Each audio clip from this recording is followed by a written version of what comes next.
Jail रे कैदी मृत पुरी बांगर जेल रे विचाराधीन बंदी संदेहजनक मृत्यु दुष्कर्म मामलें जेल जाइथिबा युवकों झुलंता मृतदेह उद्धार होइछि।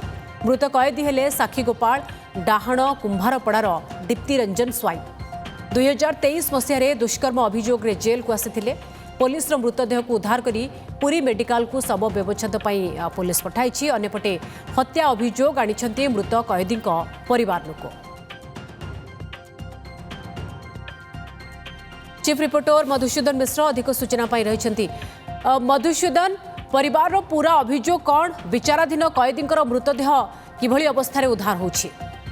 देखंतु आज गोटे अभावनीय घटना पुरी जो बांगर कोणार्क रास्तार बांगर पुरी जिला जेल रे घटी जाइछि एवं से जो कैदी दीप्ति रंजन से 2023 मसीह एक दुष्कर्म केस रे विचाराधीन कैदी रही एवं से हठात जो जेलर एवं कर्मचारी माने जानिया को पाइथिले जे दीप्ति रंजन झुलंता देह देखिया को पाइथिले एवं से ताको उद्धार करथिले। झुलंता अवस्था रे ताको उद्धार करथिले एवं झुलंता अवस्था रे उद्धार करी तार प्रथमे से जेल भितरे प्राथमिक चिकित्सा करबा पाई चेष्टा करथिले काळे से बंची जीव की, किंतु परवर्ती समय रे ताको पूरी बड़ डाक्तरखाना पोस्टमार्टम सेंटर को अणा जाइथिला एवं पोस्टमार्टम जेहेतु अपराह्न समय हो जाइथिला तेणु पोस्टमार्टम आज होई परिबो नाही एवं आसंता काली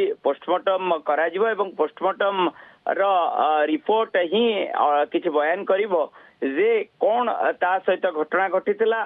सी झुलंता अवस्था जेहेतु उद्धार करा जाइछि जेल कर्तृपक्ष तरफ कुआ जाउछि तेणु से कौन पाई झुली पड़िले एवं तार ही सविशेष विवरणी मिल पार, किंतु परिवार पक्षर गोटे अभियोग करा जाउछि जे ताकू किए मारी दे टांगी देइछन्ते एबल किछि अभियोग करा जाउछि। तेणु ए अभियोग को निश्चित तदंत करा जिवो। जेल कर्तृपक्ष तदंत करिवे एवं घटनार पुंखानुपुंख अनुध्यान करिवे एवं ता सहित कुंभारपड़ा थाना पीएस रो अधिकारी माने मध्य उपस्थित रही तार इनक्वेस्ट पार्ट टाको शेष करिसेंती एवं से इनक्वेस्ट पार्ट रे जेतु परिवार तरफ अभियोग दिया जाइछि अभियोग को आधार करी मध्य घटनार तदंत करा जिवो बोली पूरी पुलिस से कहउचंती। किंतु जेल कर्तृपक्ष कोन कहउचंती मधुसूदन? देखंतु जेल कर्तृपक्ष जेतु झुलंता अवस्था रे उद्धार करिसेंती जेल कर्तृपक्ष जहाँ स्पष्टीकरण दौचंती जे से झुली पड़िचंती कोटी ना कोटी आत्महत्या करिथाई पारंती।